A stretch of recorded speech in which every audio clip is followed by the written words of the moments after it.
مسلمان ملکوں میں اور غیر مسلمان بینکوں میں اسلامک بینکنگ رائج کی جا رہی ہے. It's a profitable business also.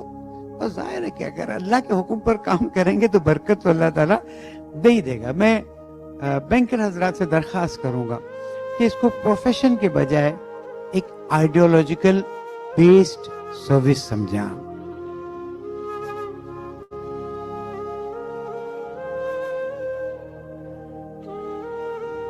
میں تہ دل سے تمام احباب کا شکریہ ادا کرتا ہوں، خاص طور پہ حضرت علامہ شبیر میثمی صاحب، مدر عباس صاحب اور صادق انسٹیٹیوٹ کے تیسرے احباب.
اعوذ باللہ من الشیطان اللعین الرجیم بسم اللہ الرحمن الرحیم وبہ نستعین انہ خیر ناصر ومعین اللہم وفقنا لما تحب وترضى والصلاة والسلام والتحیۃ والاکرام علی سیدنا مولانا محمد وآلہ الطیبین الطاہرین وصحبہم المنتجبین اما بعد السلام علیکم جمیعا ورحمۃ اللہ وبرکاتہ۔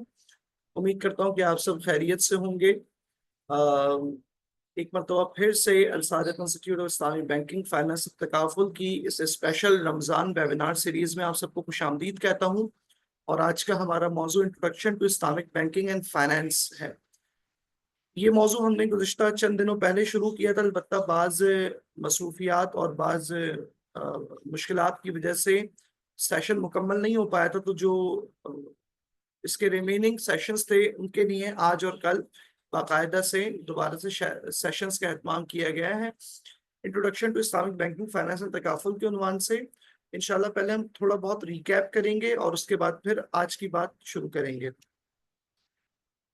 الصادق انسٹیٹیوٹ کے حوالے سے آپ لوگ جانتے ہیں کہ Al Sadiq institute Islamic banking finance and Takaful کے شعبے میں پاکستان میں ایک معتبر ادارہ ہے کہ جو نہ صرف پاکستان کے مقامی اداروں state bank of Pakistan, security exchange and commission of Pakistan اور دیگر مالیاتی اداروں میں ریکگنائزڈ ہے، ساتھ ہی AAOIFI accounting and auditing organisation for Islamic financial institution اور Cambridge institute of Islamic finance کا پارٹنر انسٹیٹیوٹ ہے۔ اس کے علاوہ الصادق انسٹیٹیوٹ کے جتنے بھی کورسز ہیں وہ سب کے سب اسکل ڈیولپمنٹ کونسل جو کہ منسٹری آف ایجوکیشن کا ذیلی ادارہ اس سے ایکریڈیٹڈ ہے، اور ہمارا ٹریڈ اینڈ فائنانس کا کورس ایوفی ایکریڈیٹڈ ہے۔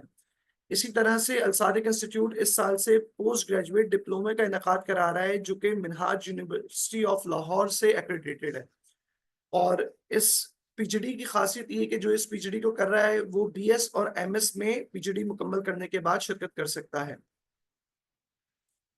اسلامک بینکنگ کے فلسفے کے اوپر اور اسلامک بینکنگ کی تعریف کے اوپر تو ہماری بات گزشتہ مرتبہ ہو چکی تھی، لیکن ایک مرتبہ دوبارہ سے بات کی جائے کہ اسلامک بینکنگ کا فلسفہ The philosophy of Islamic banking takes the lead from Islamic Sharia۔ Islamic banking کا مطلب یہ ہے کہ وہ قوانین، وہ احکام جن کی رعایت اسلامی بینکاری میں کی جائے گی وہ شریعت اسلامی سے ماخوذ ہوں گے۔ According to Islamic Sharia, Islamic banking cannot deal in transaction involving interest ربا۔ شریعت نے ہمیں جو پہلا اصول بتایا وہ یہ بتایا کہ معاملات کے اندر ربا نہیں ہونا چاہیے۔ اب یہاں پہ میں ایک بات بطور خاص بتا دوں کہ کوئی ایسا نہ ہو کہ جو لفظ اسلامک بینکنگ شرعی منابوں میں قرآن و حدیث میں ڈھونڈنے لگے، وہ کہے کہ جب تک میرے سامنے لفظ بینکنگ نہیں آ جاتا تب تک کہ میں اس کو جائز نہیں سمجھتا، اور یہ بات بھی تفصیل سے گزر چکی ہے، لیکن میں دوبارہ سے ذکر کروں کہ دیکھیں عبادات اور معاملات میں ایک واضح فرق ہے۔ عبادات کے اندر جس طرح کی عبادت بتائی گئی ہے اسی طرح سے عبادت کرنی ہے، نہ اس میں کمی کی جا سکتی ہے نہ زیادتی کی جا سکتی ہے۔ البتہ معاملات کے اندر بنیادی اصول بیان کیے گئے قرآن مجید میں، تو لہٰذا کوئی بھی جدید معاملہ اگر ان اصولوں کے مطابق ہوگا وہ جائز شمار ہوگا، اور اگر ان اصولوں کے مخالف ہوگا تو وہ جائز شمار نہیں ہوگا۔ مثلا پہلا اصول کیا ہے؟ اوفوا بالعقود، اپنے معاملات کو پورا کرنے کا، اپنے عقود کو، اپنے التزامات کو پورا کرنا، لیکن کون سے جو صحیح ہوں۔ اب کیسے پتہ چلے وہ صحیح کون سا ہے؟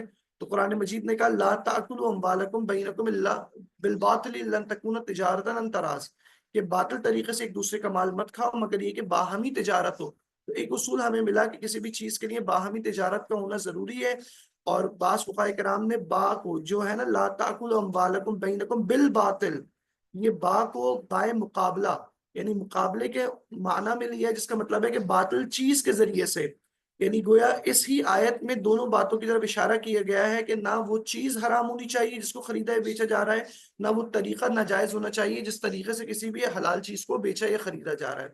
اس کے علاوہ ہم دیکھتے ہیں تو معاملات کے باب میں ہمیں ایک اور واضح حکم ملتا ہے وَأَحَلَّ اللَّهُ الْبَيْعَ وَحَرَّمَ الرِّبَا کے عنوان سے، یعنی اللہ نے خرید و فروخت کو حلال قرار دیا اور حرام اور سود کو حرام قرار دیا ہے۔ سود کا سیشن جو ہے یقیناً آپ لوگ آغا جواد حسین رضوی صاحب نے سود کے حوالے سے ربا اور اس کی تعریف اور اس کی اصلی تطبیقات کے اعتبار سے ایک 3 روزہ مکمل سیشن لیا ہے۔ ہمارے وہ دوست جو اس سیشن میں شرکت نہیں کر سکے ہیں وہ الصادق انسٹیٹیوٹ کے سوشل میڈیا ہینڈلز کو ضرور فالو کریں، اور یوٹیوب پہ بھی یہ سارے لیکچرز اویلیبل ہیں تاکہ آپ کے انڈرسٹینڈنگ ربا کو لے کے بہت واضح ہو۔ ہماری کوشش یہ ہے ان سیشنز کو منعقد کرنے کی کہ جو ہمارے ساتھ شریک ہو رہے ہیں ان سیشنز میں لوگ، ان کی انڈرسٹینڈنگ ایک عام سطحی انسان سے بہتر ہو۔ اکثر و بیشتر لوگ عمومی طور پہ سنی سنائی باتیں کر رہے ہوتے ہیں، تو آپ لوگوں کی انڈرسٹینڈنگ نسبتاً وہ ہوگی جو قرآن و حدیث میں کسی بھی معاملے کے بارے میں بتائی گئی ہے، لہٰذا یہ ساری کوشش ہے۔ اس کے علاوہ میسر یعنی قمار نہیں ہونا چاہیے، یسألونک عن الخمر والمیسر، اسی طرح سے غرر نہیں ہونا چاہیے، وغیرہ وغیرہ۔ اس طرح یہ بنیادی احکامات ہیں، لہٰذا معاملات کے اندر ڈوز کو نہیں دیکھتے بلکہ ڈونٹس کو دیکھتے ہیں کہ معاملات کے اندر کیا چیزیں نہیں کرنی۔ اگر وہ چیزیں جو ممنوع ہیں اگر وہ معاملے میں نہیں ہیں تو پھر وہ معاملہ جائز شمار ہوگا۔ اسلامی بینکنگ کی ہسٹری کی بات کریں تو جو ماڈرن اسلامک بینکس ہیں باقاعدہ بینک کے نام سے، تو اس کی تاریخ شاید 100 سال پرانی ہے، لیکن اسلامی احکامات تو شریعت کے ساتھ یعنی اسلام کے ساتھ ہے۔ مضاربہ، اگر آج کوئی کہے کہ بھئی آپ نے نام بدل کے مضاربہ کا نام کر دیا ہے، تو مضاربہ وہ ہے جو قرآن و حدیث سے ہمارے پاس آیا، اجارہ وہ ہے، خرید و فروخت بیع و شرع کے مسائل تو ہمیں علماء کرام فقہاء کرام نے صحابہ اعظام نے رسول مآب کی تعلیمات کے ذریعے ہمیں بتائے۔ ہاں عنوان یعنی ایک ادارہ جو کہ باقاعدہ ایک رسمی طور پہ رجسٹرڈ بینک کے نام سے ہو، ہم دیکھتے ہیں 1973 میں پہلا بینک بنا مصر میں مٹ غمر سیونگ بینکس کے عنوان سے، پھر اسلامک ڈیولپمنٹ بینک بنا، پھر مختلف انشورنس کمپنیز۔ ایران میں جب انقلاب اسلامی آیا تو اس کے 5 سال کے بعد ربا ایکٹ آیا 1983، جس کے بعد پورا ایک ہم نے پہلی مرتبہ فل فلیج اسلامک بینکنگ سسٹم دیکھا۔ اور پاکستان میں، ملیشیا میں، مڈل ایسٹ میں، اور نہ صرف آج اسلامک بینکاری مڈل ایسٹ میں یا مسلمان ممالک تک محدود ہے، بلکہ یو کے کے اندر، رشیا کے اندر، یو ایس کے اندر بھی اسلامی بینکاری ایک بہت بڑھتا ہوا رجحان ہے۔ یو کے اندر تقریباً 5 فل فلیج بینکس ہیں۔ یو ایس کے اندر بہت سارے ایسے ادارے موجود ہیں جو مسلم فائنانس کے نام سے، حلال فائنانس کے نام سے، پارٹیسپیٹری بینکنگ کے نام سے اسلامک بینکنگ کی سروسز، اسلامک کا مطلب ہے یعنی شریعہ کمپلائنٹ سروسز فراہم کر رہے ہیں۔ پاکستان میں تقریباً 20% کے قریب اسلامی بینکاری، 20 سے بڑھ چکا ہے اس کا، اور تقریباً 2028 تک کے یہ امید کی جا رہی ہے کہ 100% اسلامی بینکاری رائج کر دی جائے گی۔ اگر 100% نہ بھی ہو، گرچہ امید ہے کہ انشاءاللہ ہوگی، دعا بھی ہے، لیکن ایک بہت بڑا پورشن آپ دیکھیں گے کہ اسلامی بینکاری کا ہوگا۔ ابھی جس کا پورشن سے 20% ہے، تقریباً وہ میرے خیال میں 70% یا 60% کے قریب ضرور بے ضرور ہونا چاہیے۔ پاکستان میں ہم یہ دیکھ رہے ہیں کہ اسلامی بینکاری کی ابتدا لفظ اسلامی بینکاری کے ساتھ 2002 کے بعد شروع، گرچہ کوششیں قائد اعظم محمد علی جناح رحمۃ اللہ علیہ نے جب اسٹیٹ بینک آف پاکستان کو انوگریٹ کیا تو اس وقت بھی آپ نے اس بات کا اظہار کیا کہ ہمارا معاشی نظام بالخصوص بینکنگ کا سسٹم سود سے پاک ہونا چاہیے۔ پھر آبجیکٹو ریزولوشن 1948 میں بھی اس بات کو انڈورس کیا، کوئی بھی قانون الہی قانون سے بالاتر نہیں ہوگا۔ 1956 کا کانسٹیٹیوشن ہے، 1964 کا، یا پھر 1973 کا جو کانسٹیٹیوشن ابھی پریویلنگ ہے پاکستان میں، ان سب میں اس بات کو انشور کیا گیا کہ سود کا خاتمہ، البتہ مؤثر اقدامات نہیں کیے گئے۔ مؤثر اقدامات 1980 میں کیے گئے، البتہ وہ حکومتی سرپرستی میں تو اقدامات کیے گئے، لیکن گراؤنڈ کے اوپر ایسے افراد کا آمادہ ہونا یعنی ہیومن ریسورس کیپیسٹی بلڈنگ اور لٹریچر کی اویلیبلٹی کے نہ ہونے کی وجہ سے ایک مرتبہ وہ مقصد پورا نہیں ہو سکا۔ پھر ہم نے 2002 میں دیکھا کہ پہلے اسٹیٹ بینک آف پاکستان نے اسلامک بینکنگ ڈپارٹمنٹ قائم کیا، اپنا شریعہ بورڈ اپوائنٹ کیا اور کچھ پروڈکٹ اینڈ پروسیس کو اپروو کیا، اور اس کے بعد باقاعدہ اسلامی بینکاری کی ابتدا پاکستان میں ہوئی۔ اور پھر اسلامی بینکاری میں شریعہ گورننس کو مزید مستحکم کرنے کے لیے 2015 میں شریعہ گورننس فریم ورک دیا گیا، جو کہ 2024 میں دوبارہ اپڈیٹ ہوا۔ نہ صرف اسٹیٹ بینک آف پاکستان بلکہ پاکستان کا دوسرا نگراں ادارہ مالیاتی اداروں کا securities and exchange commission of Pakistan ہے، اور ایس ای سی پی نے بھی اسلامک فائنانس ڈپارٹمنٹ قائم کیا، اور اب ہم ایک بہت مثبت اور مؤثر تبدیلی دیکھ رہے ہیں اسلامک فائنانس کے حوالے سے، جہاں پہ صرف کانٹریکٹ کی تبدیلی کے اوپر کام نہیں کیا جا رہا بلکہ انوویٹو پروڈکٹ ڈیزائننگ اور اسلامک پروڈکٹ ڈیولپمنٹ کے اوپر کافی کام کیا جا رہا ہے، جس کے اندر سکوک کیپٹل مارکیٹ میں قابل ذکر ہیں اور بہت سارے کام۔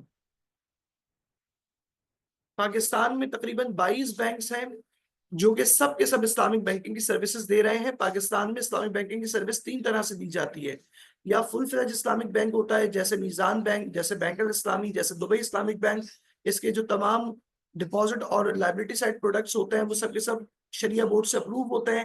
اور ایک دوسری صورت ہوتی ہے کہ سبسڈری ہوگی، یعنی مین کنونشنل بینک ہے، اس کی سبسڈری ہوگی۔ سبسڈری ایک انڈیپینڈنٹ انسٹیٹیوٹ ہوتا ہے، البتہ رپورٹنگ میں ساتھ ہوتا ہے، جیسے جے ایس بینک کی سبسڈری بینک الاسلامی ہے، ایم سی بی بینک کی M C B Islamic bank ہے۔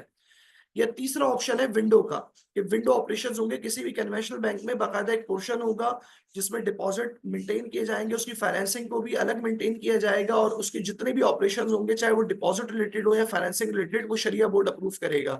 لہٰذا اس طرح سے پاکستان میں اسلامی بینکاری کی ابتدا ہوئی، اور آج فیصل بینک جو کنونشنل بینک تھا وہ کنورٹ ہوا، اور بہت سارے بینک جو ہیں وہ اپنی کنونشنل بینکنگ کو اسلامک بینکنگ کی طرف کنورٹ کر رہے ہیں۔ تو لہٰذا ایک عام اسٹوڈنٹ کے لیے بھی جو ابھی یونیورسٹی گریجویٹ ہے یا مدرسے کو کوالیفائی کر رہا ہے، اس کے لیے بھی اگر وہ اپنے کریئر کو دیکھ رہا ہے تو اسلامک فائنانس کو پڑھنا انتہائی اہمیت کا حامل ہے، اس لیے بھی کہ وہ شرعی احکامات کو جانے، اس لیے کہ اگر وہ جنرل فائنانس پڑھ رہا ہے تو کل جنرل فائنانس کی شاید اتنی ڈیمانڈ نہ ہو جتنی اسلامک فائنانس کو سمجھنے والے افراد کی ہوگی۔ اسلامک بینک کے بنیادی اصول کیا ہے؟ سب سے پہلا شریعہ کمپلائنس جس کے اوپر کوئی اس کے اوپر کمپرومائز نہیں کیا جا سکتا، جسے ہم سینسٹیٹی آف دا کانٹریکٹ کہتے ہیں، یعنی کانٹریکٹ کا شریعت کے مطابق ہونا۔ رسک شیئرنگ، اسلامک بینکنگ کے اندر قرض کی مانند ایسا نہیں ہوتا کہ رسک ایک پارٹی کو ٹرانسفر کر دیا جائے، البتہ دونوں پارٹیز رسک شیئر کرتی ہیں، لیکن شریعت نے اجازت دی ہے کہ رسک کو منیمائز کیا جائے، رسک کو میٹیگیٹ کیا جائے، رسک کو مینج کیا جائے۔ تو لہٰذا رسک کو مینج کرنا، رسک کو میٹیگیٹ کرنا، رسک کو منیمائز کرنا شریعت کے اصولوں کے خلاف نہیں ہے، البتہ رسک کو یک طرفہ طور پہ ٹرانسفر کر دینا یہ غلط ہے۔ اس طرح سود نہیں ہونا چاہیے، اور ایک خاص چیز جس کے اوپر بہت بات کی جاتی ہے وہ ہے economic purpose activity. Islamic banking میں کوئی بھی معاملہ اس لیے ہونا چاہیے کہ اس سے کوئی حقیقی اقتصادی کوئی عمل وجود میں آئے، یعنی کوئی اکنامک ایکٹیویٹی جنریٹ ہو، اس کا مقصد صرف ایک فائنینشیل گروتھ یا ڈیولپمنٹ نہ ہو، صرف میرلی ٹرانزیکشن ایگزیکیوٹ نہ کرنا ہو، بلکہ جو پیسوں کا استعمال ہے وہ کسی حقیقی اقتصادی سرگرمی کے ایجاد کرنے کے لیے ہو۔ ظاہر ہے کہ کنونشنل بینکنگ میں بھی ایسا نہیں ہے کہ یہ سب نہیں ہوتا، لیکن اسلامک بینکنگ میں یہ چیک ذرا سخت ہے، لہٰذا اس بات کو انشور کیا جاتا ہے کہ پیسوں کا استعمال صرف اس حوالے سے نہ ہو کہ جو کہ مثلاً پرسنل ایکسپینسز میں ہو، بلکہ اگر کوئی خاص پروڈکٹ دیا جا رہا ہے تو اس پروڈکٹ کا استعمال، اسی پیسوں کا استعمال اسی چیز میں ہو جس چیز کے لیے اس پیسوں کو لیا گیا ہے۔ اچھا، پھر یہ بات بھی ہم نے ذکر کی تھی کہ آپ کے سامنے اسلامک بینک کے بنیادی طور پہ دو ہاتھ ہیں، ایک ہاتھ سے بینک پیسہ لیتا ہے اور ایک ہاتھ سے بینک پیسہ دیتا ہے۔ جس ہاتھ سے پیسہ لیتا ہے اسے لائبلٹی سائڈ کہا جاتا ہے، جسے ہم ڈپازٹ کہتے ہیں عمومی طور پہ۔ لائبلٹی سائڈ یعنی کیونکہ بینک کے اوپر یہ ذمہ داری ہے کہ بینک ان پیسوں کو دے گا، اور دوسری مرتبہ بینک ایک ہاتھ سے پیسے دے رہا ہے لوگوں کو، جس ہاتھ سے پیسے دے رہا ہے اسے ایسٹ سائڈ کہا جاتا ہے، فائنینسنگ جسے کہا جاتا ہے۔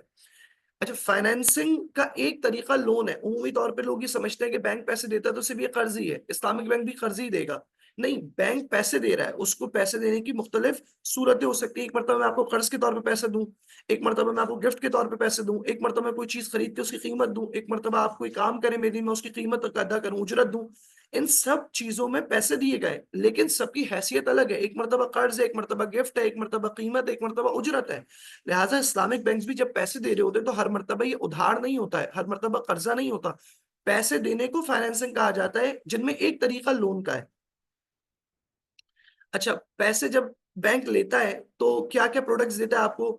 بینک کہتا ہے کہ بھائی آپ میرے پاس اکاؤنٹ کھلوا لیں، آپ جب چاہیں اپنے پیسے نکال لیجئے، اس کے بدلے میں آپ کو چیک بک دوں گا، اس کے بدلے میں آپ کو انٹرنیٹ بینکنگ دوں گا، اس کے بدلے آپ کو بینک اکاؤنٹ ملے گا۔ ظاہر ہے کہ آج بینک اکاؤنٹ کی بڑی حیثیت ہے، سیلری اکاؤنٹ، سیلری بھی ٹرانسفر بینک اکاؤنٹ میں ہو رہی ہے ڈاکومنٹیشن کی وجہ سے، اور آپ کو بہت سارے کام انجام دینے ہیں تو بینک کا اکاؤنٹ ہونا ضروری ہے۔ تو بینک کے پاس ایک پروڈکٹ ہے جسے وہ کہتا ہے کرنٹ اکاؤنٹ۔ کرنٹ اکاؤنٹ کا مطلب ہوتا ہے کہ بینک پیسے لے لیتا ہے اور آپ جب چاہیں پیسے نکلوا لیں، بینک اس کے بدلے کوئی بھی فائنینشیل ریمونریشن نہیں دیتا، یعنی کوئی مالی عوض نہیں دیتا، کوئی اضافہ پیسوں کی صورت میں نہیں دیتا۔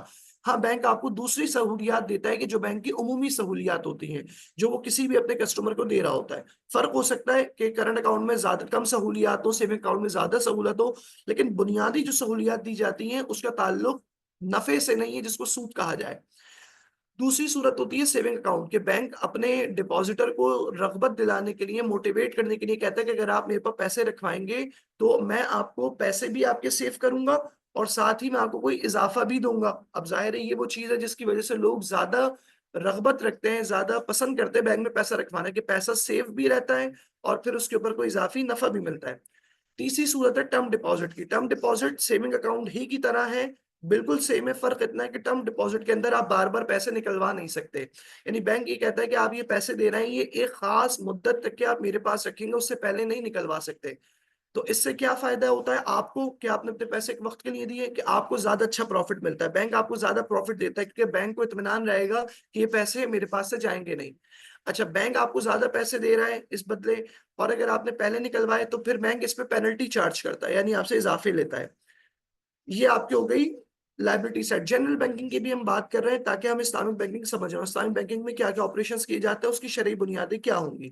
ایک طریقہ یہ ہو گیا کہ بینک پیسے لے رہا ہے کرنٹ اکاؤنٹ کی بنیاد پہ, جس میں کوئی اضافہ مالی نہیں مل رہا, آپ کو کوئی پیسے پہ پیسہ نہیں مل رہا ہے. ہاں آپ کو بینکنگ کی سہولیات دی گئی ہیں, آپ جب چاہیں پیسے نکلوا سکتے ہیں, جتنے چاہیں پیسے رکھ سکتے ہیں. سیونگ اکاؤنٹ کے اندر آپ بالکل کرنٹ اکاؤنٹ کی طرح پیسے جب چاہیں نکلوا لیجیے, البتہ اس میں آپ کو کوئی مالی نفع بھی ملتا ہے. تیسری صورت کیا ہے ٹرم ڈپازٹ کی, کہ آپ ایک خاص مدت تک کے پیسے بینک کے پاس رکھواتے ہیں تاکہ بینک ان پیسوں کو استعمال کرے اور پھر اس میں آپ کو نفع دے. ٹرم ڈپازٹ میں جو نفع ہے وہ سیونگ اکاؤنٹ کے مقابلے زیادہ ہوتا ہے. اچھا یہ ہو گئی بینک پیسے جب لیتا ہے آپ سے. ایک مرتبہ بینک پیسے دے رہا ہے, ایسٹ سائڈ آپریشن کیا ہوتا ہے بینک کے, جب بینک فائنینسنگ کرتا ہے تو بینک ایک مرتبہ کسی شخص کو پرسنل فائنینس کرتا ہے. پرسنل فائنینس کیوں کرتا ہے کہ آپ کو گھر کی ضرورت ہے, آپ کو گاڑی کی ضرورت ہے, آپ کو مثلا کوئی اور چیز خریدنے کی ضرورت ہے گھر کے لیے, تو آپ کو آپ کی حیثیت میں اگر فائنینس ہو رہا ہے اسے کہتے ہیں پرسنل فائنینس. ایک مرتبہ بزنس کو فائنینس کر رہا ہوتا ہے, یعنی کسی ادارے کو بینک فائنینس کر رہا ہے. ادارے کو جب فائنینس کر رہا ہے تو اس کی مختلف وجوہات ہوتی ہیں. مثلا کسی ادارے کو کوئی چیز خریدنی ہے, کوئی مشینری خریدنی ہے, کوئی را مٹیریل خریدنا ہے اور اس کے پاس پیسے نہیں ہے اور وہ بینک کے پاس فائنینسنگ کے لیے جاتا ہے کہ آپ مجھے فائنینس کر دیں. پھر میں آپ سے بطور تکرار عرض کروں گا, فائنینس کا مطلب لون نہیں ہے. فائنینس کا مطلب لون دینا نہیں ہوتا. فائنینس کا ایک طریقہ لون ہے. جیسے میں نے کہا کہ پیسے دینا ہر مرتبہ ایک حیثیت نہیں رکھتا ہے. ایک مرتبہ ممکن ہے کہ کسی چیز کی قیمت ہو, ایک مرتبہ وہ گفٹ ہو, ایک مرتبہ وہ قرض ہو, ایک مرتبہ وہ اجرت ہو. اس طرح بینک پیسے دے رہا ہے خریدار کوئی چیز خریدنے کے لیے, یعنی ضرورت ہوتی ہے کسٹمر کی کہ اسے کوئی چیز چاہیے, تو بینک کس طرح سے پیسے دے رہا ہے, ایک طریقہ یہ ہوتا ہے. دوسرا ہوتا ہے ورکنگ کیپٹل. کسی ادارے کو پیسے چاہیے لیکن عمومی اخراجات کے لیے, یعنی کوئی چیز خریدنی نہیں ہے بلکہ اس کو روز مرہ کے یا ماہانہ بنیادوں پہ جو اخراجات ہوتے ہیں, یوٹیلیٹی بل ہے, سیلری ایکسپینسز ہیں, یا جو بھی ایکسپینس وہ کرنا چاہ رہا ہے, یا نئی فیسلٹی کو ڈیولپ کرنا چاہ رہا ہے, ان ساری چیزوں کے لیے نئی کمپنی لی اس نے یا ایک نئی زمین لی, اس پہ کمپنی ڈیولپ کرنا چاہ رہا ہے یا پھر اپنی فیکٹری بنانا چاہ رہا ہے, ظاہر اس کے لیے پیسہ چاہیے اسے, اب وہ بینک سے جا کے فائنینسنگ لے رہا ہے. اسی طرح بینک کے پاس کسٹمرز آتے ہیں ایل سی کھلوانے, لیٹر آف کریڈٹ یا ایل جی لیتے ہیں, لیٹر آف گارنٹی لیتے ہیں. یہ ساری سہولیات بینک فراہم کر رہا ہوتا ہے. اسلامک بینک کیا کرتا ہے؟ اسلامک بینک بھی same current account Islamic bank کے پاس بھی ہوتا ہے, کیونکہ ظاہر کرنٹ اکاؤنٹ میں کنوینشنل میں بھی کوئی مسئلہ نہیں ہے, اسلامک میں بھی کوئی مسئلہ نہیں ہے. کنوینشنل میں بھی کرنٹ اکاؤنٹ کھولا جا سکتا ہے, اسلامک میں بھی کھولا جا سکتا ہے. البتہ بعض علماء کرام اس بات میں ذرا شوق دلاتے ہیں, تشویق کرتے ہیں کہ کرنٹ اکاؤنٹ نہ کھولا جائے کنوینشنل بینک میں بھی. کیوں؟ کیونکہ یہ آپ کا پیسہ استعمال ہوتا ہے سودی معاملات میں, آپ کو بھی نفع کوئی نہیں ملتا اور آپ کے پیسے سے بینک ہی پیسہ کماتا ہے, تو لہٰذا بہتر ہے کہ کرنٹ اکاؤنٹ بھی کنوینشنل بینک میں نہ کھولا جائے. تو کرنٹ اکاؤنٹ میں کوئی حرج نہیں ہے, لہٰذا اسلامک بینک میں بھی کرنٹ اکاؤنٹ کھلتا ہے. دوسرا اکاؤنٹ جسے ہم نے سیونگ کہا تھا, سیونگ اکاؤنٹ اسلامک بینکس میں کس طرح ہوتا ہے؟ اس کے اندر صرف ایک مسئلہ یہ ہے کہ سیونگ اکاؤنٹ جو ہے وہ قرض بیسڈ ہوتا ہے. یعنی اگر آپ کنوینشنل بینک کی آپ وہ پڑھیں, تعریف پڑھیں, سیونگ اکاؤنٹ کسے کہتے ہیں؟ سیونگ اکاؤنٹ کا مطلب ہوتا ہے کہ جس میں آپ کا کیپٹل گارنٹیڈ ہوتا ہے, آپ کے اصل پیسے محفوظ رہتے ہیں اور اس کے اوپر نفع بھی ملتا ہے, یہی قرض ہے. قرض کا دیکھیں عمومی طور پہ ہمارے جو عمومی طور پہ معاشرے میں قرض کی تعریف رائج ہے وہ یہ ہے کہ جب کوئی بیچارہ پریشان, مجبور, تنگ دست ہمارے پاس آ کے کہتا ہے یار مجھے پیسے دے دیں تو میں آپ کو پیسے واپس کر دوں گا, یہ قرض ہے. تو ہم یہ کہتے ہیں کہ بھائی بینک تو ہمارے پاس پیسے مانگنے کبھی نہیں آیا, بینک کوئی مجبور بھی نہیں ہے, بینک کے پاس تو میں خود چل کر گیا تھا, تو قرض کیسے ہوا؟ تو دیکھیں قرض کے اسباب میں سے قرض لینے کا ایک سبب جو ہے وہ مجبوری ہے, لیکن شرعی طور پہ فقہی طور پہ قرض کسے کہتے ہیں؟ قرض کا مطلب ہے جب آپ اپنی کوئی چیز کسی کو دیں تو وہ اس جیسی چیز یا اس کی قیمت ادا کرنے کا پابند ہو, بس قرض اسے کہتے ہیں. میں آپ کو کوئی چیز دوں چاہے آپ مجبور نہ ہو, میں نے آپ کو قرض کے طور پہ 1,00,000 روپے دیے بزنس کے لیے, مثلا آپ کے پاس کوئی مجبوری نہیں ہے, بزنس کے لیے چاہیے, اور میں کہوں کہ میرے 1,00,000 گارنٹیڈ ہے, تو یہ قرض ہے کہ جب کوئی بھی چیز جو دی جائے اس کا مثل, اس جیسی چیز یا اس کی قیمت لی جائے. کنوینشنل بینک کے اندر وہ گارنٹیڈ ہے, اسلامک بینک کے اندر بھی گارنٹیڈ ہو سکتا ہے, لیکن پھر کوئی نفع نہیں دیا جا سکتا. کیوں نفع نہیں دیا جا سکتا؟ کیونکہ شریعت یہ کہتی ہے کہ اگر آپ پیسہ کمانے کے لیے آئے, آپ نفع کمانے کے لیے آئے تو رسک بھی لیں. کیونکہ اگر میں یہ دعویٰ کرتا ہوں کہ میں پیسے لگا رہا ہوں اور یہ کاروبار میں بینک پیسے لگائے گا تو کاروبار میں نفع بھی ہوگا نقصان بھی ہوگا. تو یہ کیسے ممکن ہے کہ اگر بینک کو نقصان ہو جائے تب بھی بینک نقصان آپ کو نہ دے, نفع میں آپ شریک ہوں؟ شریعت ہی کہے گی کہ نہیں, نفع نقصان میں دونوں شریک ہوں گے. لہٰذا ہمارے سامنے جو شرعی طریقہ, اچھا دیکھیں یہاں میں بات کو بہت واضح کر دوں, جب ہم کسی چیز کی ممانعت کرتے ہیں, اس کو منع کرتے ہیں کہ بھائی کرنٹ اکاؤنٹ سیونگ اکاؤنٹ جائز نہیں ہے, اس کا یہ مطلب نہیں ہے کہ ہم کہتے ہیں کہ کسی صورت جائز نہیں ہے. ہم یہ کہتے ہیں یہ اس طریقے سے جائز نہیں ہے. نفع کمانا حرام نہیں ہے, نفع کمانے کے طریقے ہیں جو جائز بھی ہیں ناجائز بھی ہیں. لہٰذا اگر ایک طریقہ ناجائز ہے یعنی قرض دے کر نفع لینے والا, تو شریعت نے کہا ہے مشارکہ کریں, آپ مضاربہ کر لیجئے, آپ وکالت الاستثمار کر لیجئے, یعنی اپنے پیسے دیں تاکہ وہ آپ کے پیسوں کو انویسٹمنٹ میں لگائے اور نفع و نقصان آپ کا اور اس کو اپنی ایجنسی فیس مل جائے.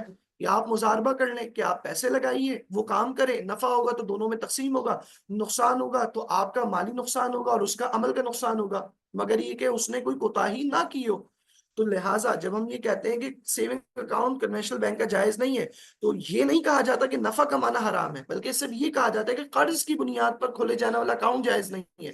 اور آپ یہ بینک کی بات نہیں, آپ کسی اور شخص کی بات کریں, آپ کسی دوست کو پیسے دیں اور قرض کی بنیاد پہ دیں. قرض کی بنیاد کے لیے لفظ قرض کہنا ضروری نہیں ہے, بلکہ ہم یہ کہوں کہ جو میں نے پیسے دیے ہیں نا, اس کا نفع نقصان سے کوئی تعلق نہیں ہے, مجھے ہمیشہ نفع ملے گا.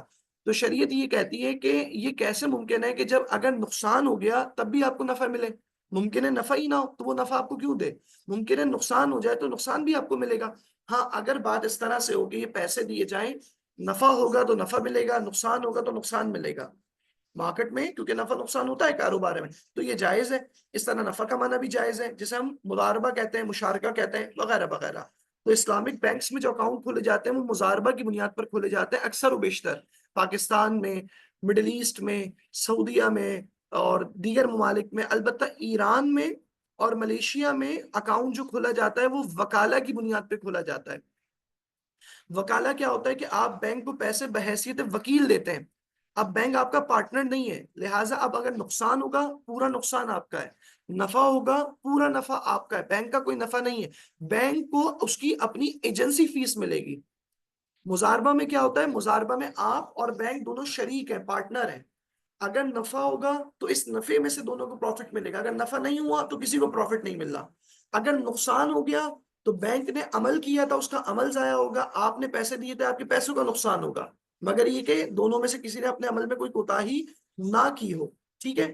وکالہ کے اندر ایسا نہیں ہے, وکالہ کے اندر نقصان ہو تو پورا نقصان پیسے دینے والے کا, نفع ہو تو پورا فائدہ پیسے دینے والے کا, اور بینک کو بہر صورت اس کی ایجنسی فیس ملے گی. اور اس کی بنیادی وجہ یہ ہے, کوئی بولے کہ یہ فرق کیوں ہے, مثلا ایران میں وکالہ کی بنیاد پہ اکاؤنٹ کیوں کھلتا ہے, ملیشیا میں کیوں, تو اس کی بنیاد یہ کہ بعض علماء کرام, بعض فقہاء کرام مضاربہ کو ایسے شخص یا ادارے کے ساتھ جائز نہیں سمجھتے جو خود تاجر نہ ہو. بینک تجارت نہیں کرتا ہے, بینک ایک فائنینشیل انسٹیٹیوٹ ہے, بینک خود مارکیٹ میں جا کے خرید و فروخت نہیں کر رہا ہوتا. لہٰذا بعض فقہاء کرام اس کو جائز نہیں سمجھتے, جبکہ بعض امامیہ میں سے بھی بعض فقہاء کرام اس کو جائز سمجھتے ہیں اور وہ کہتے ہیں مضاربہ بینک کے ساتھ بھی کیا جا سکتا ہے. یہ ایک بات ہو گئی. اچھا, بینک پیسے دے رہا ہے, فائنینسنگ کر رہا ہے, تو میں نے آپ کو کہا تھا فائنینسنگ کس کس کو کرتا ہے, یا کسی شخص کو کرتا ہے یا کسی ادارے کو کرتا ہے. کسی شخص کو کرتا ہے تو کیوں کرتا ہے, مثلا گاڑی کی ضرورت ہے, مثلا گھر کی ضرورت ہے, یا آپ کو اپنے عمومی خراجات کی ضرورت ہے. اسی طرح سے کسی ادارے کو کر رہا ہے تو یا تو ادارے کو پیسے چاہیے, کیوں چاہیے, کوئی چیز خریدنی ہے, اسے مشین خریدنی ہے, کوئی را مٹیریل خریدنا ہے, یا اسے اپنے عمومی اخراجات کے لیے پیسے چاہیے. بس یہی وجوہات ہو سکتی ہیں. تو ایک طریقہ کار کیا ہوتا ہے, مرابحہ. مرابحہ کیا, مرابحہ کہتے ہیں خرید و فروخت کو. خرید و فروخت ایسی خرید و فروخت جس میں نفع کے ساتھ کوئی چیز بیچی جائے. مرابحہ نکلا ہے ربح سے, ربح. ربح کا مطلب ہوتا ہے نفع, نفع کے ساتھ خریدنا بیچنا, مرابحہ. اب کسٹمر بینک کے پاس آتا ہے, وہ کہتا ہے کہ مجھے مثلا مشین چاہیے, یا مثلا کوئی ایسا کسٹمر ہے جو آٹا بناتا ہے, وہ کہہ رہا ہے مجھے گندم خریدنا ہے, یا کوئی ایسا کسٹمر ہے جو فرنیچر بناتا ہے, اسے لکڑی خریدنی ہے, کوئی ایسا کسٹمر ہے جو جینز بناتا ہے, اس کو کاٹن خریدنا ہے. اب اس کو کاٹن کے لیے فائنینسنگ چاہیے, کسی چیز کو خریدنے کے لیے فائنینسنگ چاہیے. تو اب بینک کیا کر سکتا ہے, ایک صورت یہ ہو سکتی ہے کہ اسے ادھار دے دے, وہ کہے کہ بھائی آپ یہ میں نے ادھار دیا, آپ جا کے خرید لو. لیکن اس صورت میں اسلامک بینک نفع نہیں کما سکتے. کیوں؟ کیونکہ اگر وہ ادھار دے گا، قرض دے گا اور اضافہ لے گا، یہ سود ہے. اور ظاہر ہے پھر اسلامک بینک کے ہونے کا فائدہ کیا اگر وہ بھی سود ہی لے. دوسری صورت کیا ہے فائنینسنگ کرنے کا دوسرا طریقہ کار کیا ہو سکتا ہے؟ ہم یہ کہہ سکتے ہیں کہ بھائی آپ کو کیا چیز چاہیے، آپ کو مارکیٹ سے کاٹن چاہیے، آپ کو مارکیٹ سے مثلاً ووڈ چاہیے، لکڑی چاہیے، آپ کو مارکیٹ سے مثلاً گندم چاہیے. تو آپ ایسا کریں، آپ کو میں پیسے تو نہیں دے رہا، آپ کے پاس بھی نہیں ہے، ورنہ تو آپ میرے پاس کیوں آتے؟ میں آپ کو پیسے ادھار نہیں دے رہا، بلکہ میں وہ چیز خرید کر آپ کو بیچ دیتا ہوں. یہ بہت آسان سا طریقہ ہے کہ اب بجائے یہ کہ اب دیکھیں اس کے اندر ایک لیئر کم ہو گئی ہے. پہلے کسٹمر بینک سے پیسے لیتا اور اس پیسے کو جا کر مارکیٹ میں استعمال کرتا اور چیز خریدتا. اب بینک نے یہ کہا کہ آپ مارکیٹ سے نہیں جائیں، اب مجھ سے ڈائریکٹلی خرید لیجئے. اب بینک کے پاس تو وہ چیز نہیں ہے، تو لہٰذا بینک پہلے وہ چیز خریدے گا. ایسا نہیں ہے کہ صرف نامی گرامی بات ہو رہی ہے کہ جی بینک نے کہہ دیا مجھ سے خرید لو اور پھر آخری میں پیسے دے دیے. نہیں، ایسا نہیں ہوتا. اور اس بات پہ یقین رکھیں، باقاعدہ مستند علماء کرام کی نگرانی میں مرابحہ کی ٹرانزیکشن ہوتی ہے. یا کوئی بھی معاملہ جیسے میں نے ذکر کیا شریعہ گورننس فریم ورک کا، ہر بینک میں شریعہ بورڈز ہیں اور اسٹیٹ بینک اپنا شریعہ ایڈوائزری کمیٹی ہے، ایس سی سی پی کی اپنی ایڈوائزری کمیٹی ہے. انٹرنل آڈٹ بھی ہوتا ہے شریعہ کا، ایکسٹرنل شریعہ آڈٹ بھی ہوتا ہے، اور شریعہ کمپلائنس ریویو کا سسٹم بھی میکینزم ہے جس کے اندر یہ ساری باتوں کو دیکھا جاتا ہے کہ اگر مرابحہ ہوا تو بینک نے آیا وہ واقعاً وہ چیز خریدی یا نہیں خریدی، بینک کے اوپر اس کا رسک اینڈ ریوارڈ تھا یا نہیں تھا. تو یہ صرف نام کی تبدیلی نہیں ہے بلکہ عملاً ایک تبدیلی ہے. نتیجتاً تو وہ یہ کہ آپ کو چیز چاہیے تھی. دیکھیں جب ایک کسٹمر میرے پاس آتا ہے نا اور وہ کہتا ہے کہ مجھے گندم چاہیے، تو چاہے وہ کنونشنل بینک کے پاس جائے یا اسلامک کے پاس جائے، اسے وہ گندم چاہیے، اسے وہ مشین چاہیے، نہ کہ پیسے چاہیے. بلکہ لیکن کنونشنل سسٹم میں کیا ہوتا ہے کہ وہ اسے پیسے کے ذریعے ادھار بناتے ہیں، یعنی قرض بناتے ہیں، قرض کے اوپر سود حرام ہے. اسلامک بینک کیا کر سکتا ہے؟ ظاہر ہے کہ یہ جو ضرورت ہے یہ حرام نہیں ہے. اگر کوئی میرے پاس آتا ہے وہ کہتا ہے مجھے مشین چاہیے، یہ حرام ہے.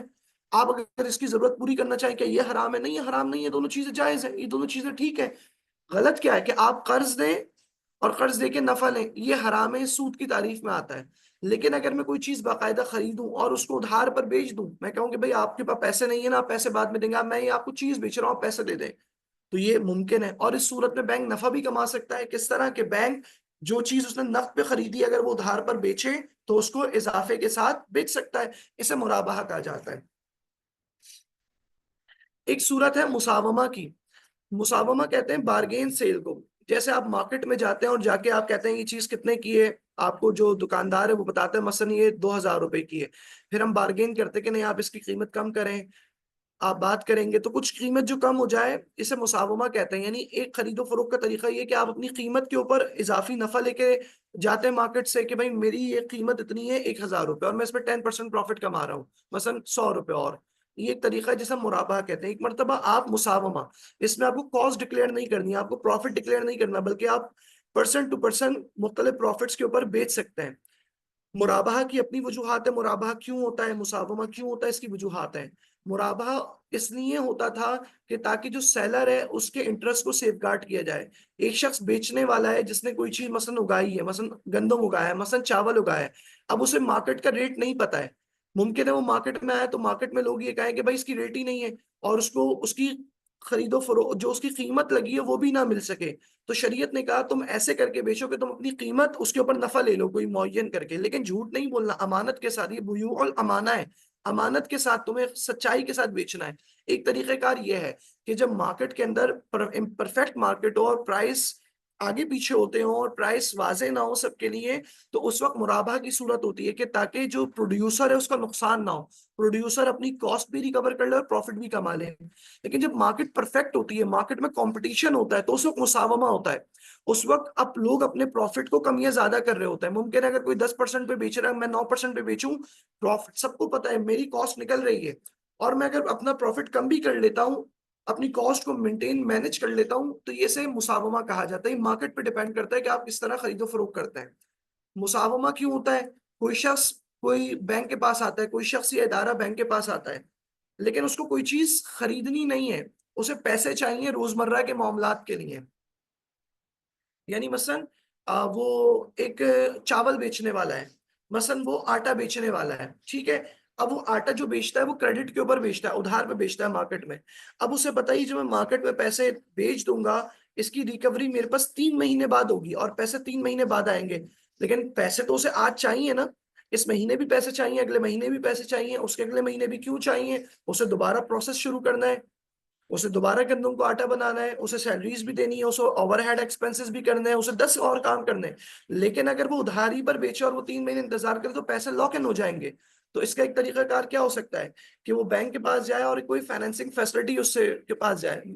اسلامی بینک کیا کر سکتا ہے اس شخص کے لیے؟ اسلامک بینک یہ کہتا ہے کہ دیکھو, یہ جو تم مارکیٹ میں بیچ رہے ہو نا چیز, تم مارکیٹ میں نہیں بیچو جا کے ڈائریکٹلی, تم یہ ساری چیزیں مجھے بیچ دو. مثلا 100 بوری آٹا ہے, 100 بوری گندم ہے, یہ تم مجھے بیچ دو. جب بینک وہ چیز خرید لے گا تو بینک اس کی فوراً قیمت ادا کر دے گا, بینک نے قیمت اس کی ادا کر دی ہے, لہٰذا کسٹمر کے پاس پیسے آ گئے اور کسٹمر کی انوینٹری بک گئی. لیکن اب یہ بتائیں کہ بینک نے یہ جو چیز خریدی اس کے اپنے استعمال کے لیے, بینک نے روٹیاں تو نہیں بنوانی, بینک نے کھانا تو نہیں بنوانا اس چیزوں کا. اب بینک کیا کرتا ہے کہ بینک یا تو خود یا کسی تھرڈ پارٹی کے ذریعے یا اپنے اسی کسٹمر کو اپنا سیل ایجنٹ بنا کے اوپن مارکیٹ میں بکوا دے گا. مثلا ایک آٹا بنانے والی کمپنی, ایک ادارہ ہے جو آٹا بناتا ہے یا چاول بناتا ہے, مثلا چاول اگتے ہیں, اس کی ہسکنگ کرتا ہے, پالشنگ کرتا ہے, پیکنگ کرتا ہے. اب اس کا ایک پورا سپلائی چین میکینزم ہے, اس کے پاس ہول سیلرز بھی ہیں, ریٹیلرز بھی ہیں. اب اسے پیسوں کی ضرورت ہوتی ہے اگر وہ ادھار پہ بیچ دے, وہ لہٰذا بینک کو پہلے بیچتا ہے, بینک اسے پیسے دے دے گا, پیسے فوراً مل گئے. اب بینک اسی کو ایجنٹ بنائے گا, کیوں؟ کیونکہ بینک کے پاس ایکسپرٹیز نہیں ہے اس مارکیٹ کی, اس شخص یا ادارے کے پاس ہے, لہٰذا اب بینک کا مال وہ شخص بیچے گا. اب کوئی بولے کیا واقعاً اس طرح ہوتا ہے؟ یہ تو بات کی تبدیلی ہوئی. نہیں, یہاں پر بینک اس انوینٹری کا رسک لے گا. جس طرح ہم نے کہا تھا مرابحہ کے اندر رسک ہوتا ہے کہ جب بینک وہ چیز خریدتا ہے تو رسک بیئر کرتا ہے اور پھر بیچتا ہے, اس طرح جب بینک وہ چیز خرید لیتا ہے تو اس چیز کا رسک بینک کے پاس ہوتا ہے. لہٰذا اگر وہ چیز ٹوٹل لاس ہو جائے, اب یہ لاس کس کا ہوا ہے؟ لاس بینک کا ہوگا, کسٹمر کا نہیں ہوگا. اسی طرح سے مشارکہ یعنی 2 لوگ مل کر آپس میں کاروبار کریں اور نفع نقصان میں تقسیم میں شریک ہوں. مزاربہ میں آپ کو بتا چکا ہوں کہ مزاربہ میں اب یہ ریورس مزاربہ ہوتا ہے. ایک مزاربہ کیا ہوتا ہے؟ جب آپ بینک کو پیسے رکھواتے ہیں اور بینک کام کرتا ہے, یہ ہے ڈپازٹ سائٹ مزاربہ. ایک دوسرا مزاربہ کیا ہوتا ہے؟ ایسٹ سائٹ مزاربہ. کیا ہوتا ہے کہ جب بینک کسی کمپنی کو پیسے دے اور وہ کمپنی اس کے پیسوں سے کاروبار کرے اور بینک کو نفع و نقصان میں شریک کرے, یہ مزاربہ ہے فائنینسنگ سائٹ کا. ایک صورت ہوتی ہے اجارہ کی. اجارہ کی صورت کیا ہوتی ہے کہ کسٹمر آتا ہے, میرے پاس گاڑی چاہیے اسے یا گھر چاہیے, اور وہ کہتا ہے کہ مجھے گھر یا گاڑی دیں. اب اس کی ضرورت پیسے نہیں ہے, اس کی ضرورت گھر یا گاڑی ہے. تو بینک کیا کرتا ہے؟ بینک اس گھر یا گاڑی کو خریدے گا اور اس کو اجارہ پر دے دے گا کسٹمر کو. لہٰذا کسٹمر رینٹ بھی دیتا رہے گا اور آہستہ آہستہ شارٹ اس کی انسٹالمنٹس بنا کر بینک کو پیسے جمع کراتا رہے گا تاکہ وہ خرید سکے پیسوں کو. ظاہر ہے اس کے پاس پیسے ہوتے تو بینک کے پاس کیوں آتا؟ لہٰذا اجارہ کے اندر بینک کوئی بھی ایسٹ خرید لیتا ہے, پہلے اس کا رسک اینڈ ریوارڈ بیئر کرتا ہے. باقاعدہ شریعہ بورڈ اس بات کو دیکھتا ہے کہ ایسا تو نہیں risk and reward bank bear نہیں کر رہا ہے بلکہ بینک پر رہتا ہے. اگر اس دوران اجارہ کی مدت میں ٹوٹل لاس ہو جائے, گاڑی جو ہے وہ ایکسیڈنٹ ہو گیا, ٹوٹل لاس ہو گئی, گھر زلزلہ آیا گر گیا, یہ لاس کس کا؟ یہ بینک کا ہے. کیوں؟ کیونکہ اجارہ ہے. اجارہ کے اندر یہ ہوتا ہے کہ آپ نے اپنے ایسٹ کسی کو دیا ہوا ہے, تو لہٰذا بینک پہلے اس چیز کی اونرشپ لیتا ہے, اس کو اجارہ پر دیتا ہے, اور پھر کسٹمر اس سے رینٹ دیتا رہتا ہے پلس اس کی پیمنٹ بھی کرتا رہتا ہے. اور جب وہ پوری پیمنٹ کر دیتا ہے تو بینک اس کو سیل کے ذریعے بیچ دیتا ہے. یہ ایک اجارہ کی صورت ہے. ایک ہے سلم. سلم کیا ہوتا ہے؟ سلم کا معاملہ ہوتا ہے جسے ہم کہتے ہیں ایڈوانس سیل, یعنی پیشگی طور پہ بیچ دینا کسی چیز کو. ایڈوانس سیل پیشگی طور پہ بیچ دینا یہ ہوتا ہے کہ آپ کوئی چیز آج بیچ دیں ڈسکاؤنٹ کے اوپر, اس کی قیمت آج لے لیں لیکن اس کو ڈیلیور آپ بعد میں کریں گے. یہ عمومی طور پہ ایگریکلچر وغیرہ میں ہوتا ہے, یہ کہیں بھی ہو سکتا ہے. ایگریکلچر میں مثلا ایک کسان میرے پاس آتا ہے اور وہ کہتا ہے کہ مجھے پیسے چاہیے, تو میں کہتا ہوں کہ ایک تو یہ طریقہ ہے میں ادھار دوں, ادھار تو دے کے میں اضافہ نہیں لے سکتا. ایک دوسری طریقہ کار کیا ہے کہ میں کہتا ہوں کہ جو فصل آئے گی وہ آپ مجھے بیچ دیں ابھی, لہٰذا وہ فصل ابھی بیچ دیتا ہے مجھے اور میں اس کی قیمت آج دے دیتا ہوں, جب فصل آئے گی تو وہ میری ہو جائے گی. اسے سلم کہتے ہیں. اسی طرح سے ایک صورت ہے استثناء. استثناء صنعاء یعنی ٹو مینوفیکچر. کسٹمر آتا ہے, بینک آ رہا ہے, کسٹمر آتا ہے آپ کے پاس, وہ کوئی مینوفیکچرنگ کام کر رہا ہے, مثلا وہ فرنیچر بناتا ہے, مثلا وہ ڈینم جینز بناتا ہے اور اس کو پیسے چاہیے وہ بنانے کے لیے, مینوفیکچر کرنے کے لیے. کوئی ایئر کرافٹ کمپنی ہے, اس کو فائنینسنگ چاہیے ایئر کرافٹ کیریئر بنانے کے لیے یا کوئی بھی جہاز بنانے کے لیے, اسمبلنگ کے لیے, تو آپ پیسے دیتے ہیں اس کو. کیوں؟ تاکہ وہ چیز وہ آپ کو بنا کر دے دے. تو لہٰذا اس کو استثنا کہا جاتا ہے. تو یہ سارے موڈ آف فائنینس ہے جو اسلامک بینک استعمال کرتا ہے. ان تمام پروڈکٹس کے اپنے رسک اینڈ ریوارڈز ہیں اور باقاعدہ اس میں شریع کمپلائنس کو انشور کیا جاتا ہے. جبکہ کنوینشنل بینک میں صرف ایک طریقہ ہے قرض لینا. قرض دیں اب وہ جس کام کے لیے بھی استعمال ہو. کنوینشنل بینک میں بھی کرنٹ اکاؤنٹ ہے, اسلامک بینک میں بھی کرنٹ اکاؤنٹ ہے. کنوینشنل بینک میں بھی سیونگ اکاؤنٹ ہے, اسلامک بینک میں بھی وہ اکاؤنٹ ہے جس میں نفع ملتا ہے, البتہ وہ قرض کی بنیاد پہ نہیں ہوتا بلکہ وہ انویسٹمنٹ اکاؤنٹ کی بنیاد پہ ہوتا ہے, یعنی مضاربہ کی بنیاد پر ہوتا ہے.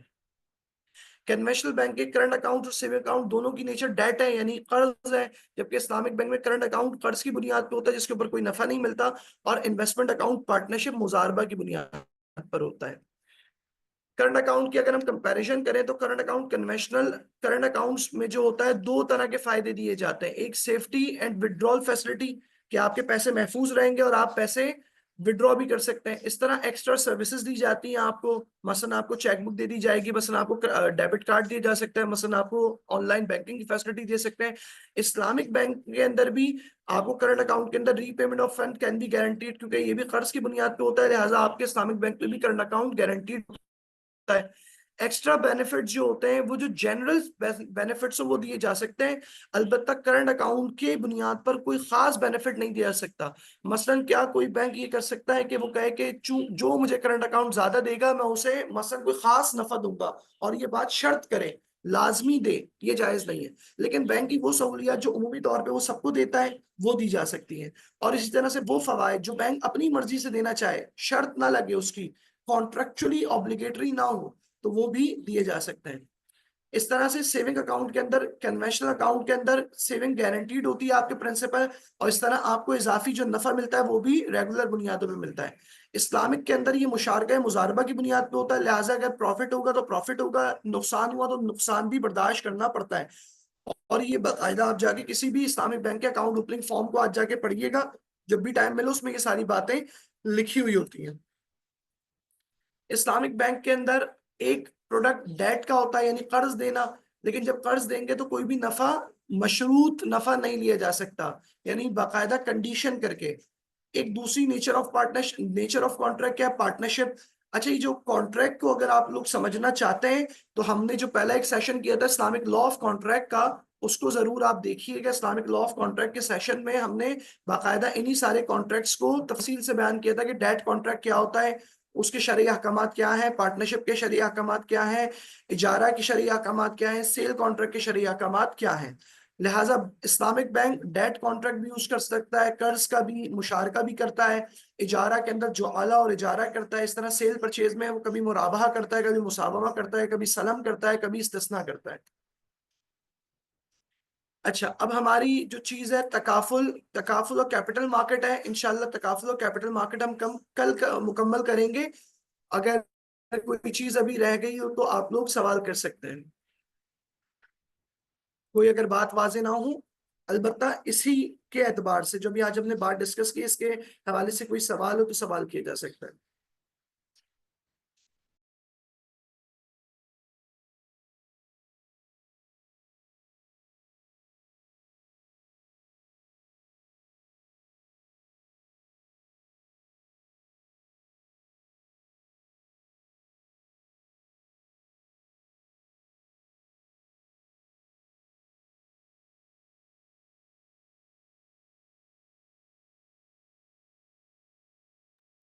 اگر کسی کا بھی کوئی سوال ہو تو سوال پوچھ سکتے ہیں, اگر سوال نہیں ہے تو پھر ہم سیشن کو فارملی کنکلوڈ کریں گے.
جی غلام صاحب، غلام محمد صاحب کوئی سوال پوچھنا چاہ رہے ہیں؟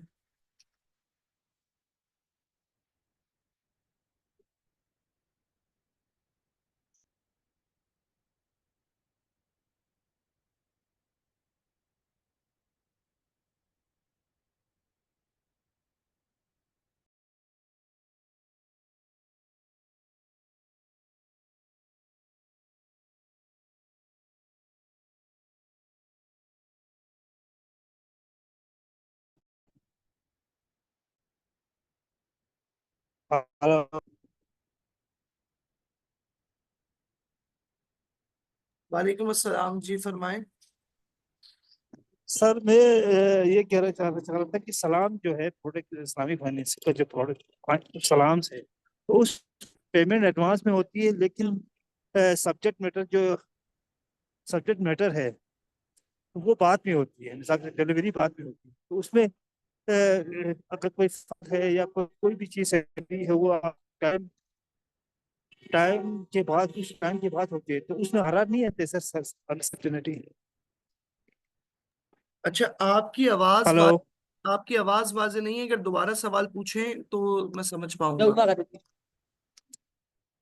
سر یہ سلام سے ہے، سلام جو پروڈکٹ کی آواز آ رہی ہے سلم جی۔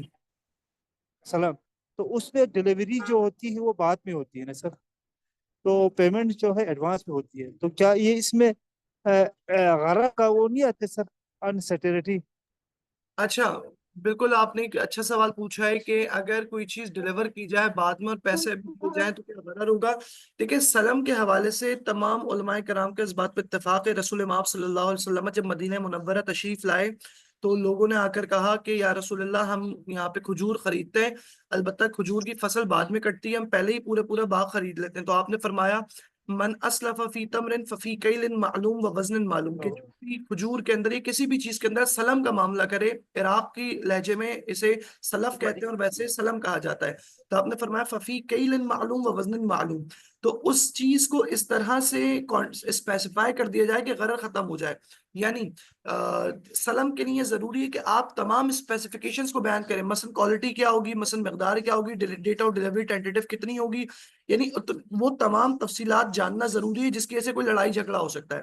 لہٰذا اگر کوئی ایسی چیز ہے جو اسپیسیفائڈ کر کے بیچی جا سکتی ہے، مثلا میں کسی کو کہوں کہ میں آپ کو موبائل بیچ رہا ہوں، ابھی ڈیلیوری 2 دن کے بعد ہوگی، لیکن موبائل سیمسنگ کا ہوگا، اس کا مثلا جو ماڈل ہے وہ مثلا نوٹ 23 ہوگا، اس کی ریم یہ ہوگی، روم یہ ہوگی، اور اس کا کلر یہ ہوگا، یعنی ہر وہ تمام چیز بتا دیں جو کسی کے لیے اہم ہو سکتی ہے، مثلا کلر، مثلا ریم روم، مثلا کمپنی، مثلا برانڈ، ماڈل، یہ ساری چیزیں اگر بتا دیں اور وہ مطمئن ہو جائے تو کافی۔ اب یہ ضروری نہیں ہے کہ I M E I number بھی پتا ہو، کہ I M E I number نہیں پتا تو غرر ہوگا۔ غرر کا مطلب وہ اتنی معلومات ہو کہ لڑائی جھگڑا نہ ہو بعد میں، اور وہ شخص اس چیز کو قبول کر لے۔ مثلا گاڑی جب ڈیلیور کی جاتی ہے، ہم بکنگ کرواتے ہیں گاڑی میں، تو کیا ہوتا ہے، وہ کہتے ہیں کہ بھائی کمپنی طے ہوتی ہے کرولا، ٹوئیٹا کمپنی، اس کا ماڈل ہوتا ہے کرولا کے اندر آپ کون سی لے رہے ہیں، گرینڈی لے رہے ہیں، کون سی جو بھی آپ گاڑی لینا چاہ رہے ہیں، اس کے آپ ہارس پاور انجن کیا ہوگا، اس کا اسپیسیفکیشن کیا ہوگی، آٹومیٹک ہوگی یا مینول ہوگی۔ جب آپ کو یہ ساری چیزیں پتہ چل جائے، کلر کیا ہوگی، تو پھر اس کا ٹائر مثلا اس کا رنگ کیا ہے، یا اور 2-4 چیزیں، اس سے کوئی فرق نہیں پڑتا، تو پھر غرر نہیں کہلاتا۔ غرر کے لیے اتنا جاننا ضروری ہے کہ جس سے نزاع، لڑائی جھگڑا ختم ہو جائے، اور سلم کے اندر اس بات کو انشور کیا جاتا ہے کہ تمام اہم بنیادی جو تفصیلات ہیں وہ بتا دی۔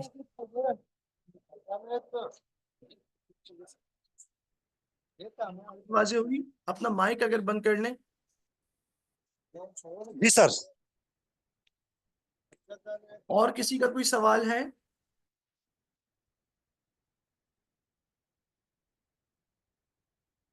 میرے خیال میں سوال آج کسی اور کا نہیں ہے۔ السلام علیکم آصف۔ وعلیکم السلام ورحمۃ اللہ۔ جی میں شوکت عباس بات کر رہا ہوں۔ تو میرا سوال یہ ہے کہ وکالت الاستثمار اور یہ جو مزاربہ ہے، تو امامیہ کے نزدیک کون سی چیز کس چیز کو یہ امامیہ جو ہے ترجیح دیتے ہیں، وکالت الاستثمار کو یا مزاربہ کو؟ تو اس اچھا، حوالے سے اگر کچھ فرمائیں۔ مزاربہ کے حوالے سے میں نے ذکر کیا، بعض فقہائے کرام مزاربہ کو غیر تاجر کے ساتھ جائز نہیں سمجھتے، یہ اکثر مشہور فقہائے امامیہ کی رائے یہ ہے۔ البتہ مثلا شہید صدر آیت اللہ ناصر مکارم شیرازی یا دیگر معاصر فقہائے کرام مزاربہ کو کسی تاجر غیر تاجر دونوں کے ساتھ جائز سمجھتا ہے، لہٰذا مضاربہ بھی کیا جا سکتا ہے، امامیہ کے نزدیک جائز ہے۔ البتہ ایران کے اندر جو ماڈل ہے وہ وکالہ ماڈل ہے، مضاربہ ماڈل نہیں ہے۔ عراق میں مضاربہ ماڈل ہے، ایران میں وکالہ ماڈل ہے۔ تو وکالت الاستثمار بھی جائز ہے اگر وکالہ کے تمام شرط و شرائط کو پورا کیا جائے، اور مضاربہ بھی جائز ہے۔ البتہ جو فقہاء کرام نے جنہوں نے پابندی عائد کی ہے ان کے نزدیک پھر یہ ہے کہ پھر وکالہ ہی کیا جا سکتا ہے، اور مضاربہ اس وقت بینک کے ساتھ نہیں کیا جا سکتا۔ مضاربہ کیا جا سکتا ہے، البتہ بینک کے ساتھ کرنے میں اشکال ہوتا ہے بعض اوقات۔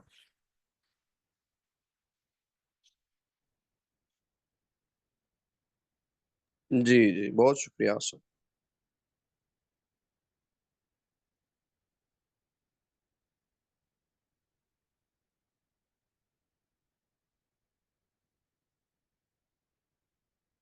اور کسی کا کوئی سوال ہے؟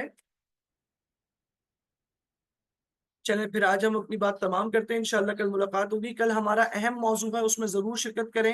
کل ہم تکافل پہ بات کریں گے، کیپٹل مارکیٹس پہ بات کریں گے کہ اسلامک انشورنس کیا ہے۔ اکثر آپ نے بات سنی ہوگی، اکثر زبان زدہ ہم بہت ساری باتیں اور بھی سنی ہوں گی۔ اسلامک کیپٹل مارکیٹس کیا ہے، سکوک کسے کہتے ہیں، اسلامک کیپٹل مارکیٹ کس طرح آپریٹ کرتی ہے، انشاءاللہ یہ بات ہم کل کریں گے۔ آج کے لیے اجازت، کل انشاءاللہ 3 سے 4 بجے۔ السلام علیکم ورحمۃ اللہ وبرکاتہ۔ ربنا تقبل منا انك انت السميع العليم وتب علينا انك انت التواب الرحيم برحمتك يا ارحم الراحمين۔